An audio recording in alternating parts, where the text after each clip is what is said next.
Christmas morning came with the usual rituals, Margaret's cinnamon rolls burning slightly at the edges, Douglas insisting the fireplace be lit, even though the thermostat was set to 72, and Jenna always arriving just late enough to be adored. The tree blinked from the corner of the room, strung with those same gold bulbs from my childhood. I could trace every crack in the ornaments, every chip on the ceramic reindeer flaws we'd never mention, as if tradition itself required silence. My mother, Margaret Hart, wore her velvet red robe like a queen opening court. She was glowing cheeks pink, smile wide. In her hand, a small gold-wrapped box with satin ribbon. She turned to Jenna, my younger sister by 2 years, and their only child in spirit, if not by blood. "Open it!" Margaret beamed. Jenna Blake, with her flawless blowout and rose-colored sweater, gave one of her signature gasps before she even touched the ribbon. That was her gift to the performance. She'd been doing it since we were kids, like life itself was a Hallmark audition. She peeled the paper back slowly, savoring the moment. Inside, a silver house key nestled in a velvet box. Jenna squealed. I could already feel my father's proud grin forming before I looked. "We bought her a house," Margaret said, voice catching, like she'd just announced a miracle. Jenna threw her arms around both of them. I smiled, not from joy, from muscle memory. Then Margaret turned to me, eyes, soft voice low. "You'll understand someday," she said. But I already did. My gift was a plain envelope, unmarked, placed quietly into my lap by Douglas, my father. No ceremony, no applause, just the sound of paper brushing fabric, and a silence thick enough to burn through velvet and ribbon alike. I didn't open the envelope right away. It sat in my lap like something fragile and vaguely humiliating, a reminder, not just of what I lacked, but of how far they'd go to make that lack feel normal. Douglas, my father, had handed it to me with the same energy he used when passing a utility bill. No eye contact, no sentiment, just a quiet, "Here you go." Meanwhile, Jenna was still squealing, holding her new house key up to the light like it was made of diamonds instead of debt and favoritism. Margaret dabbed her eyes with a napkin and whispered something about granite countertops and walk-in closets. I looked down at the envelope again. Thin, no card. Just my name handwritten in the corner in my mother's looping cursive, a style she'd perfected on PTA flyers and Christmas tags. I ran my finger along the flap, but didn't open it. Because before I even knew what was inside, I already knew what it meant. It meant they saw me the same way they always had. I was 9 the first time I baked my own birthday cupcakes. Chocolate with too much oil and not enough sugar. Margaret helped, but only because Jenna had ballet rehearsal and didn't want the kitchen to smell weird later. That morning, I came downstairs early, smiling, hopeful, thinking maybe there'd be balloons, a card, something. The kitchen was empty. No gifts, no candles. Just the smell of burnt toast and Margaret humming to herself while brushing Jenna's hair in the next room. That same year, Jenna had a backyard party with ponies. Even neighbors we didn't like came by bearing glittery presents and compliments rehearsed for someone else's child. By the time I hit middle school, I'd stopped expecting anything. When I graduated with honors, Margaret didn't come. Jenna had a regional dance competition. I got a text that said, "So proud. Sorry we couldn't be there, go get 'em."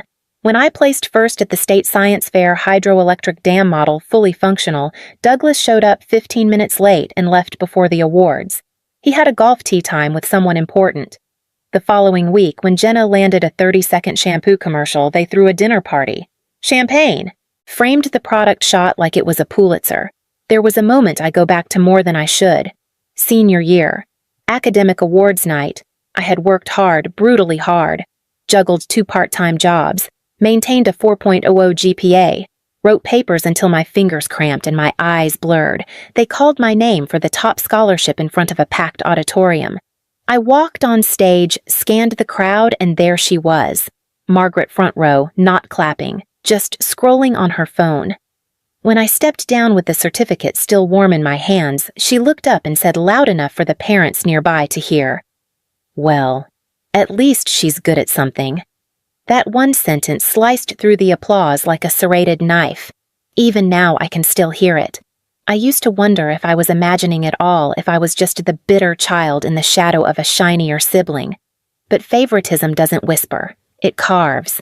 It carves itself into holidays and dinners and all the moments where love is supposed to be loudest. That morning, watching Jenna hold a house key while I held a lifeless envelope, I stopped wondering. I knew exactly where I stood. And I knew something else, too. This wasn't the moment to speak, not yet, but it was coming. I opened the envelope with the same care you'd give a wound you already know will scar. There was only one sheet inside, no letter, no message, just a printout of a job listing an admin assistant role at a regional insurance office, entry-level, hourly. Near the bottom in ink that was unmistakably Douglas's sharp block letters, all pressure and control, he'd scrawled, "Thought this might be more your speed." I stared at the page without blinking, my fingers cold. No one noticed. Jenna was still talking about French doors and that cute reading nook. Margaret was already refilling her coffee. I let the paper fall back into the envelope, folded it twice, then slid it under my leg. Not to hide it. Just to end it. The room was full of noise, but none of it reached me. All I could hear was the sound of that envelope scraping against itself, thin paper over thin paper, like something whispering that I would never belong here the way she did. They hadn't given me less because they forgot. They gave me less because they believed I needed less. Because I'd always figured it out. Paid my own rent, packed my own boxes, picked up the phone myself when the school nurse called. And I think that's what stung most, not the insult, but the absolute confidence with which they delivered it. They weren't being cruel. They were being consistent. I hadn't planned on coming back, but guilt has a way of disguising itself as duty, especially when your mother calls twice in 1 week, using words like your father and hurt and can't lift boxes without help. It wasn't the request that got me, it was the tone, that syrupy kind of concern layered over unspoken accusation. As if refusing would mean I was cold or selfish, as if decades of quiet dismissal could be wiped clean by one favor on a Saturday. So I said yes. I drove the 4 hours home, parked in the same driveway Douglas still edged with a ruler and hedge clippers, and stepped into a house that smelled exactly like it always had, lemon polish, overcooked roast, and the faint hint of something burning that no one acknowledged. Jenna wasn't there. "She's busy," Margaret said with a sigh that somehow made it sound like her absence was my fault. I smiled, nodded, said the right things. By Saturday evening, we'd completed the checklist, helped Douglas lift storage bins in the garage, listened to Margaret complain about Jenna's boyfriend, endured a dinner where every topic circled back to lake house renovations. By 10 p.m., I couldn't sleep. The guest room, the one I used to call mine, still had my old soccer trophies on the shelf, like proof I'd been there once. But the walls felt tighter now, like they remembered how many words I'd swallowed inside them. I wandered barefoot and quiet. The door to Douglas's office was slightly ajar. That alone was strange. He guarded the room like a church lights off blinds down locked drawers, passwords on everything. And yet there it was open. The safe was tucked behind the file cabinet, small and gray, but unmistakably his. And for the first time in my life, the door hung loose. I should have closed it and walked away. I should have assumed it was a mistake. But something held me there, some small tug in my gut that said, "What do they keep locked from you that Jenna already knows?" I knelt, slowly, carefully. Inside were rows of manila folders, all perfectly labeled. Tax returns, property deeds, bank statements, some familiar, some new. I flipped through them in silence. Then I found it. A sealed envelope, plain white. On the front in Douglas's handwriting, "To be opened upon death." My hands went still. Then I opened it. Inside a will. Not the one I remembered from years ago, the one they made a show of presenting at the dinner table when Jenna turned 21, where everything was split evenly. This one was different. My name came first. Next to it, a parcel number. A property I'd never heard them mention. At first, I thought it was a mistake. But then I saw the next page a deed, purchased under my name, years ago, and below that, a signed authorization transferring funds using my name. The signature was mine. But the slant was wrong. The curl in the R didn't match. My breath caught in my throat. Someone had signed for me. And based on the bank activity attached, it hadn't just happened once. My name had been used. My identity moved around like furniture in a room I wasn't allowed to enter. I sat there under the soft buzz of the desk lamp trying to piece it together. It wasn't just that they had kept something from me. It was that they had built a second narrative and written me into it without my consent. I didn't say anything that weekend.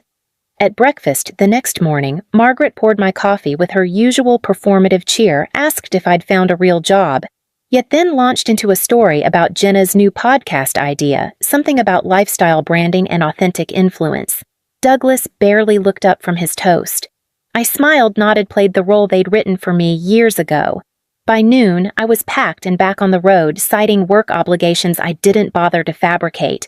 The moment I got home, I pulled my credit reports, every account under my name, every flag I had ignored. It didn't take long. The house, my house, the one they'd tucked under layers of silence, was real. Purchased 6 years ago, funded through a trust tied to my Social Security number. The address matched the parcel on the deed I'd found in the safe. But that was only the beginning.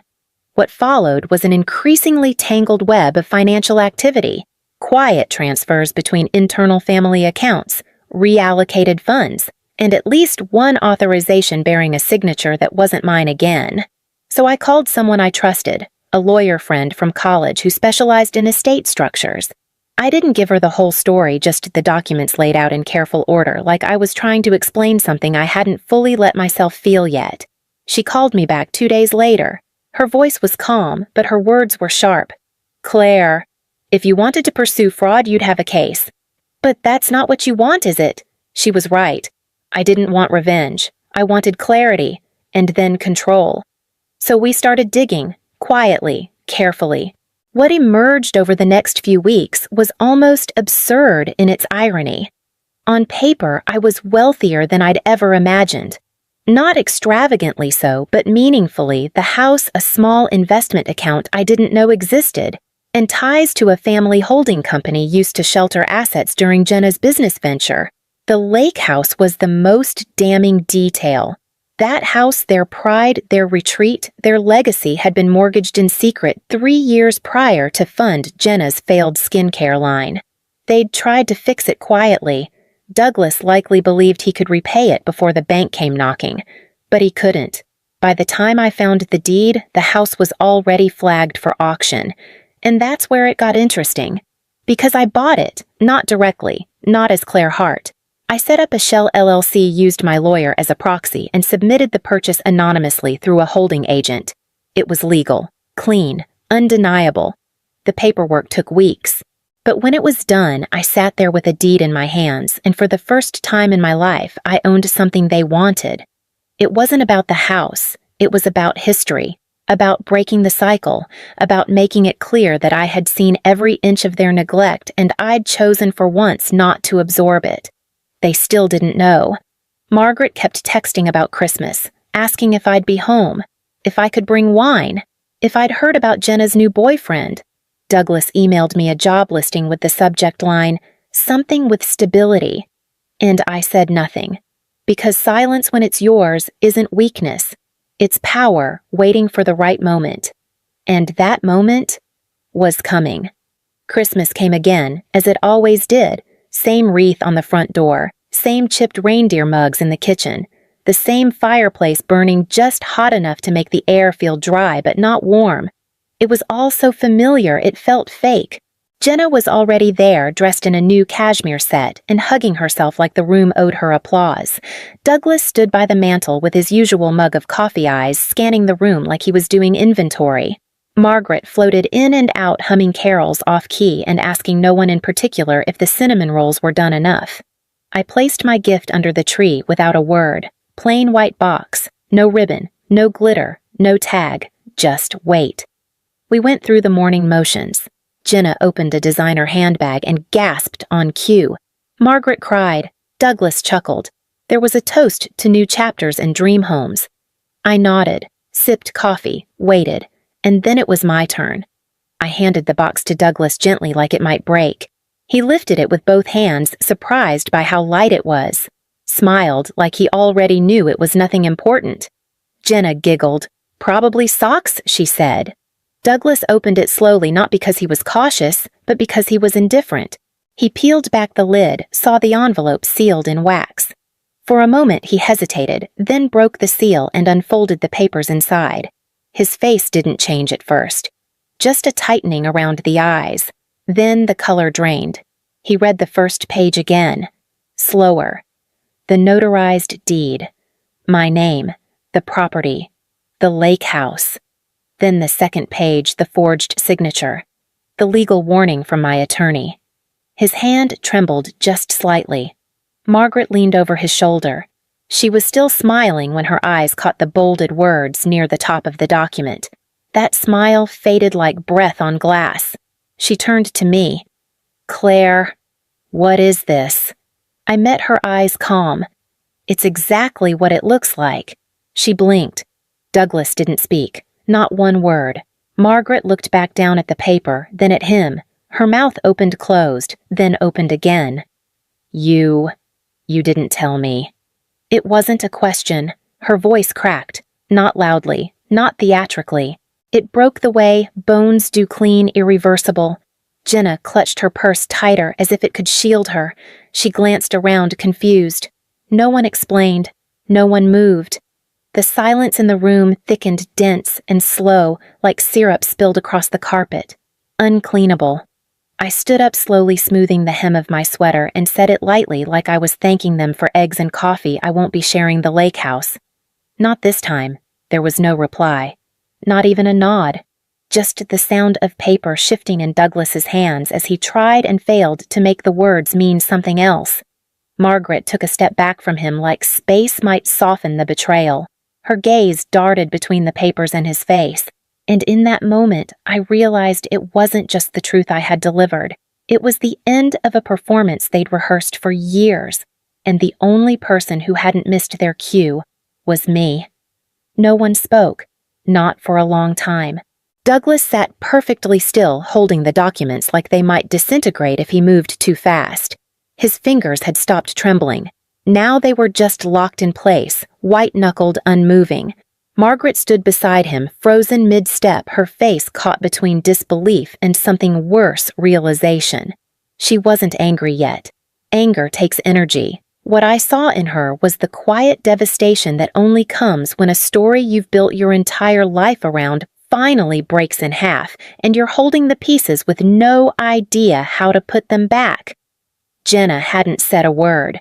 She was clutching her new handbag with both hands like a child gripping a stuffed toy during a thunderstorm.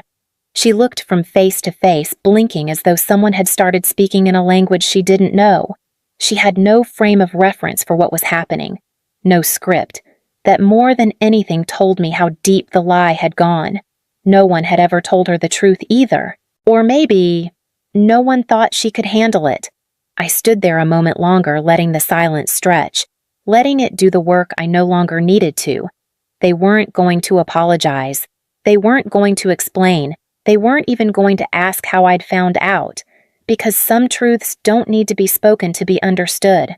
When I reached for my coat, Margaret flinched slightly like I'd raised a hand to her. I hadn't moved quickly, just deliberately. Like someone who'd finally decided the scene was over. At the door, I paused. Not for drama, not for effect. Just to look at them really look. Douglas still staring at the papers, eyes refusing to blink. Margaret crumbling by inches. Jenna silent for once. And me still standing. "Just so we're clear," I said softly. "I won't be giving it back. Not the house.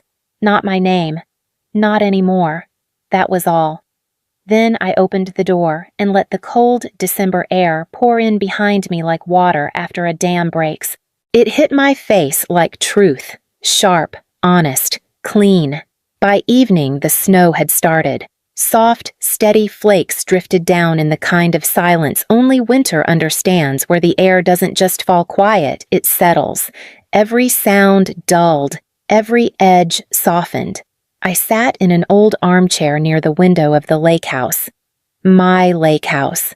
A blanket around my shoulders. coffee cooling slowly beside me. No music, no voices, just the faint creak of the wood as the wind moved across the siding. The place wasn't glamorous. It needed new floors. The chimney smoked when it shouldn't. The thermostat clicked 3 times before doing anything useful. But it was mine, and no one had handed it to me. They never meant for me to have it. They'd tried to hide it, bury it in paperwork and assumptions, and the comfort of thinking I wouldn't look too closely, that I wouldn't ask questions, that I'd keep playing my role, the quiet one, the capable one, the girl who always cleaned up but never asked why the mess existed in the first place. I didn't feel triumphant. No part of this felt like victory.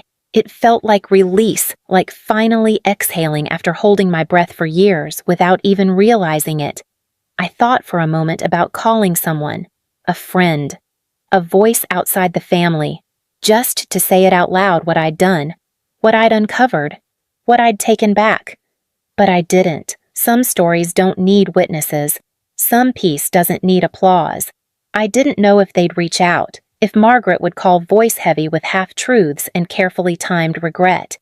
If Douglas would send one of his articles clipped from the local paper pretending like nothing had happened. If Jenna would send a meme like she always did pretending we were still close. Maybe they would. Maybe not. I no longer cared.